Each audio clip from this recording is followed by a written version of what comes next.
అయితే కొంతమందిలో మోకాలు నొప్పులుంటాయి. ప్రతి ఒక్కరిలో ఈ మోకాలు నొప్పులనేవి సర్జరీకి దారితీస్తాయి అంటారా? ఎవరిలో ఎక్కువగా ఈ మోకాళ్ళ సర్జరీ అనేది మీరు చేస్తూ ఉంటారు?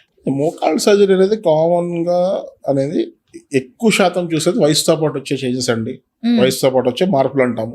వయస్సుతో పాటు వచ్చిన ప్రతి ఒక్కళ్ళకి మార్పులు వస్తుందా అని అంటే ఇప్పుడు 100% అందరికీ వస్తుందని అయితే డెఫినెట్‌గా కాదు. How much care you are taking for your joint అనేది ఉంటది. Hmm. That is regular exercises. కింద కూర్చుంటాం, మెట్లు ఎక్కుతుందో తగ్గించుకుంటాము. Regular stretching and strengthening exercises. Joint care అంటాం ఇట్లన్నిటిని. హ్మ్. అది ఎంతగా పాటిస్తున్నాం అనేది వన్ థింగ్. సెకండ్ వచ్చేసి కీళ్ళవాతం. ఈ మధ్య కాలంలో మనం ఎక్కువ ఆటోఇమ్యూన్ డిసీజెస్ అని వింటాం. కీళ్ళవాతం అని కానీ ఇంకొక ఏదైనా ఆటోఇమ్యూన్ డిసీజెస్ వల్ల కూడా they will have effect on the joints. చిన్న వయసు వాళ్ళల్లో ఎక్కువ శాతం మన జాయింట్ రిప్లేస్మెంట్కి వెళ్తాకి నాన్ ట్రోమాటిక్ రీజన్స్లో కీళ్ళవాతం అనేది it's one of the commonest thing అనమాట.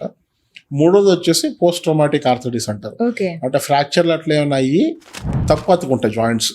అట్లాంటి దగ్గర కూడా అరిగిపోయి దానివల్ల కూడా మనం ఇబ్బంది మరీ ఎక్కువగా ఉంటే we have to go for replacements.